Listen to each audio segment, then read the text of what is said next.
I certainly appreciate your willingness to appear before us here today and to serve in this important position. The position of Treasury Secretary is among the most important in the executive branch. The next Treasury Secretary will be asked a lot of questions that are going to be very, very important here today. There'll be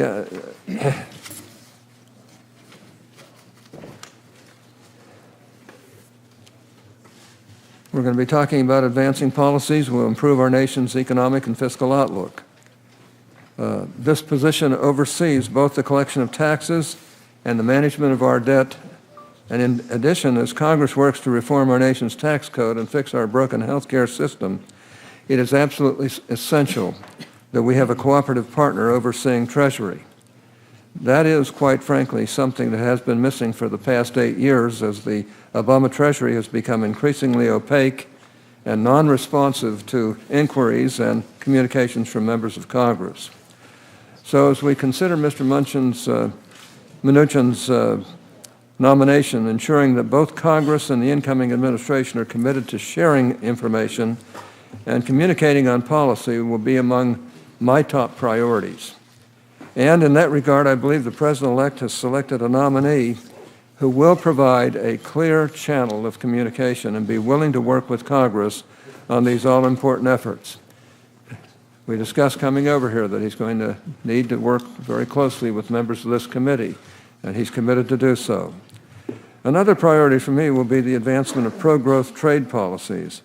While USTR is the principal agency for international trade policy, Treasury plays a key role in several important areas, including the development of international investment agreements and oversight of customs revenue functions. As the new administration comes in, I want to make sure, first and foremost, that our trade policies do no harm.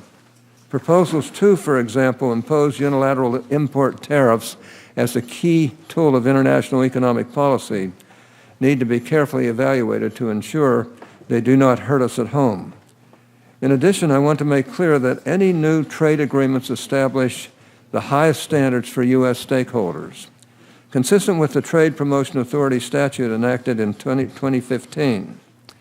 Finally, I expect you to engage in much better consultations with the committee regarding U.S. trade policies than we have had under President Obama.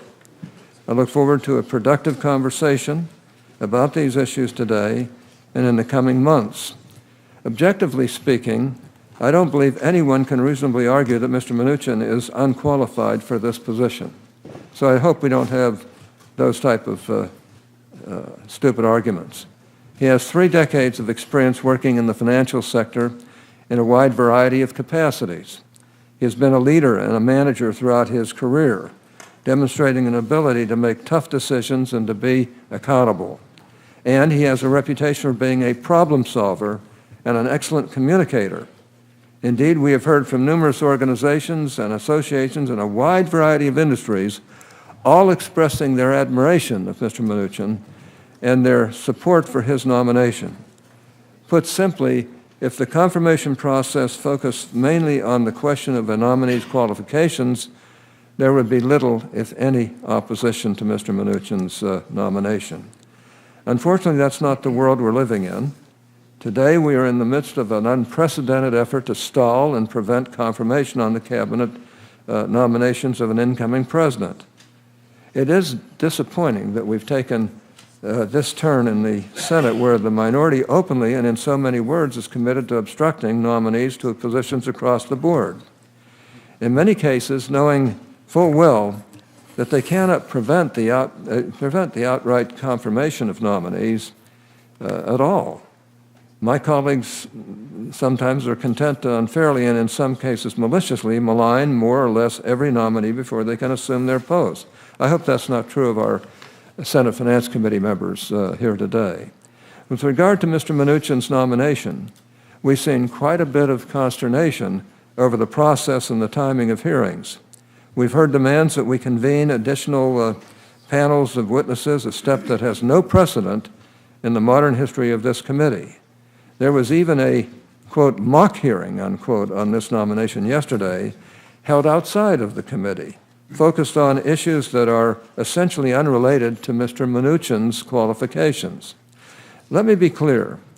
While my colleagues may believe that nominees in the incoming administration should be treated differently than those of any previous administration on this committee, we have followed the same vetting and hearing process that has been in place for decades and applying to both Republicans and Democrats alike. With regard to the substantive arguments being made in opposition to Mr. Mnuchin, I am hesitant to go into too much detail before giving the nominee a chance to refute any accusations that have been made. That said, I do want to note a few simple facts. First, no one has credibly alleged that any laws, regulations, or industry standards were violated by companies run by Mr. Mnuchin. On the contrary, speaking of the main set of allegations regarding the foreclosure practices of One West Bank, all independent valuations of the company's actions have resulted in high marks. This includes reviews by the FDIC Inspector General and the Department of Treasury. Second, any claims that Mr. Mnuchin's businesses contributed to the housing and foreclosure crisis that precipitated the financial collapse of 2008 are similarly lacking in merit. Mr. Mnuchin had no involvement in the mortgage market in the years leading up to the collapse.